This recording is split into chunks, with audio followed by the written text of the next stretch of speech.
ይህ የገበያ ማዕከል መንግስት የኑሮ ውድነትን ለመቀነስ ካስቀመጣቸው የኢኒሼቲቭ ተግባራት መካከል አንዱ ሲሆን አምራችና ተጠቃሚው መካከል ያሉትን አላስፈላጊ ድለላ በማስወገድ የገበያ ሰንሰለቱን በማሳለጥ ዋጋን የማረጋጋት ሚና የሚወጣ ነው። በሌላ በኩል አምራቹ በማበረታታት የሚያመርተውን ምርት ገበያ እንዲያገኝና ዋስትና የሚሰጥ ማዕከል ነው።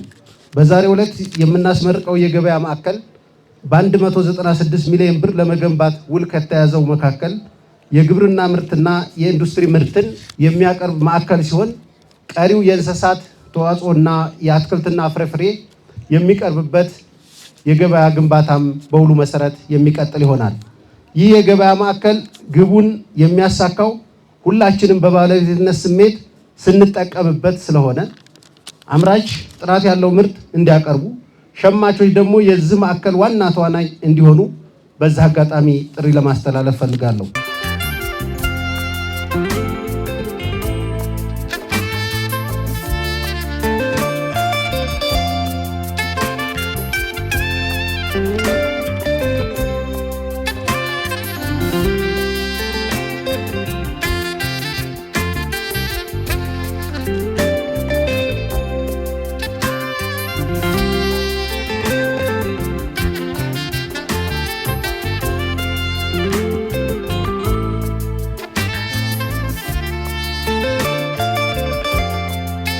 በግብርና በኢንዱስትሪና በእንስሳት ሀብት ልማታችን በየጊዜው እያደገ የመጣ አዳጊ ምርት አለ።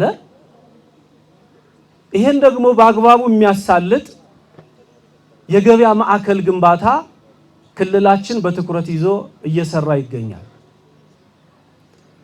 በክልላችን እንደዚህ አይነት የግብይት ማዕከላት 8 በአንድ ዓመት ውስጥ ሰርተን አጠናቀን 8ቱም ወደ ስራ እየገቡ ነው ያለ። የመጨረሻው የባህር ዳርን ስናስመርቅ 8 በዚህ ደረጃ የተገነቡ የገበያ ማዕከሎች አሉን ማለት ነው።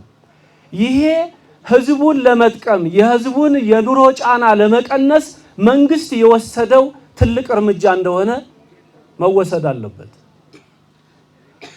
እንዲህ አይነት የገበያ ማዕከሎች ብቻ አይደሉም፣ በየደረጃው መጠናቸው ከዚህ የሚያንሱ በተለያየ አካባቢ በክፍለ ከተሞች በወረዳ ከተሞች በስፋት እየተሰራ ነው ያለው።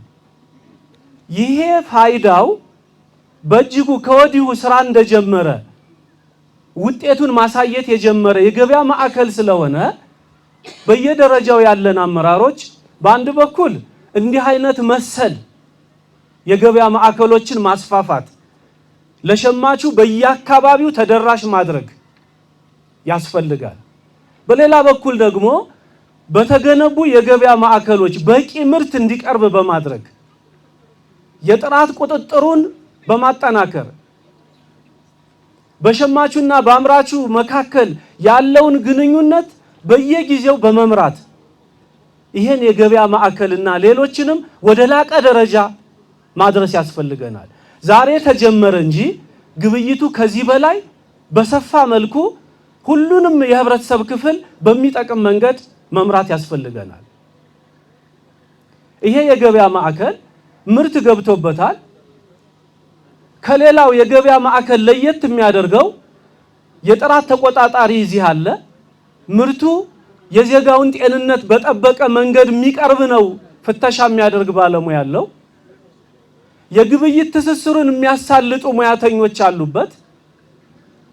የግቢውን ጽዳትና አጠቃላይ ደህንነት የሚከታተሉ ሙያተኞች አሉበት።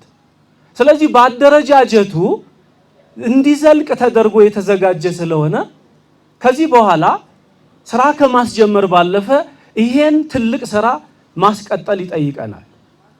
ይሄ ክፍል ኪራዩ እጅግ ዝቅተኛ ነው፣ ታውቁታላችሁ። ዓላማው እናንተም ነግዳችሁ እንድታተርፉ የአካባቢውን ማህበረሰብ ደግሞ ምርት በማቅረብ እንድትጠቅሙ ስለሆነ በርትታችሁ እንድትሰሩ አደራ እንላቸዋለን።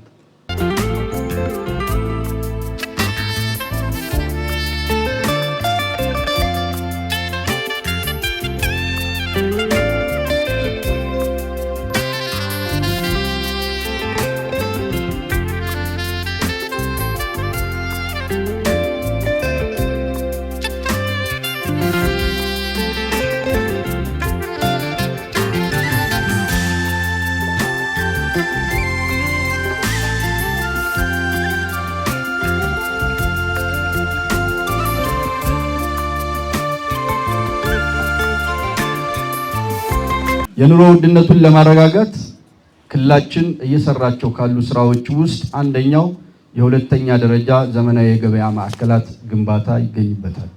እስካሁን ካሉን 8 ሪጂኦፖሊታን ከተሞች 7ቱ ይሄ 7ኛው ሲሆን 7ቱ ተጠናቀው ግንባታቸው አልቆ ወደ ስራ ገብተዋል። 8ኛውም ባህር ዳር የሚገኘው ዘመናዊ የገበያ ማዕከል በቀጣይ ወር ወደ ስራ የሚገባ ይሆናል። ለነዚህ 8ቱ አጠቃላይ 1.3 ቢሊዮን ብር በክልልና በከተሞች በጋራ ወጪ የተደረገ ሲሆን በ7ቱ ወይም በ6ቱ ወደ ስራ በገቡት የገበያ ማዕከላት የህዝቡን የኑሮ ውድነት በማረጋጋት በኩል ያላቸው ፋይዳ በጣም ከፍተኛ ነው። እስካሁን በነበረው ክትትልም ቢሮ ባደረገው ጥናትም ከ5% እስከ 22% የሚሆን ቅናሽ በተለያዩ ምርቶች ላይ እንዳለ ለማወቅ ተችሏል። ይህም ህብረተሰባችን በተለያየ መልኩ ያለውን እይታም ለቢሮ ለሚመለከታቸው ባለሙያዎችም አሳውቋል። በዚህ በጀት ዓመትም በ7ቱ የዞን ከተሞች የግንባታ ስራ የተጀመረ ሲሆን ለዚህም በክልልና በከተሞቹ 1.1 ቢሊዮን ብር ወጪ ተደርጎ ግንባታዎች የተከናወኑ ይሆናል። በዚህ ዓመት መጨረሻ ላይ ወደ 15 የሚሆኑ ዘመናዊ የገበያ ማዕከላት ይኖሩናል ብለን እንጠብቃለን። በክልላችን ወደ 2908 የሚሆኑ ሁለገብ የገበያ ማዕከላት ሲኖር በክልላችን በኩል እነዚህን የማሻሻል ስራ እየተከናወነ ይገኛል። በዚህ ዓመትም 51 የሚሆኑትን የማሻሻል ስራ ተሰርቷል። ሶስተኛው ከእሁድ እስከ እሁድ የገበያ ማዕከላት ናቸው። በክልላችን ወደ 230 የሚሆኑ ከእሁድ እስከ እሁድ የገበያ ማዕከላት የሚገኙ ሲሆን በ2018 ብቻ 30 የሚሆኑ በአዲስ መልክ ወደ ስራ የገቡ ናቸው። ከዚህ በተጨማሪ የድንኳን ገበያዎችም በክልላችን የገበያ መረጋጋትና የኑሮ ውድነትን ለመቀነስ አስቻይ መሰረተ ልማትና አስቻይ ፕላትፎርም ሆነው ስራዎችን እየሰሩ ይገኛሉ። እነዚህ ስራዎችን እንደ ክልል መንግስት ትኩረት በመሰጠቱ ከዚህ በላይ ሊከሰት የሚችለውን የኑሮ ውድነት በህብረተሰባችን ላይ ሊኖር የሚችለውን ጫና ለመከላከልና ለመቅረፍ ተችሏል። ደብረ ብርሃን ከተማ በኢትዮጵያ የንግድ ታሪክ ውስጥ የራሷ የሆነ ትልቅ ቦታ ያላት ከተማ ነች። ደብረ ብርሃንን ሁልጊዜ የኢንዱስትሪ ከተማ፣ የእውቀት ከተማ እያልን እንጠራለን። ደብረ ብርሃን ግን በንግድ ታሪኳም በጣም የምትታወቅ ከተማ ነች። የተለያዩ ምርቶችን በተለይም አምራችና ሸማችን ማስተሳሰር በጣም ያስፈልጋል። በአምራችና በሸማች መካከል የሚገኙ ደላሎችና በመካከል የሚገኘው ማንኛውንም አስተላላፊ የማስወገድ ስራ የሚሰራው ጠንክረን የማስተሳሰር ስራችንን ካስቀጠልን ስለሆነ ማቅረብ፣ የማስወገድ፣ ማሻሻልና ማስተሳሰር ላይ አተኩረን እንድንሰራ አደራ ለማለት እወዳለሁ።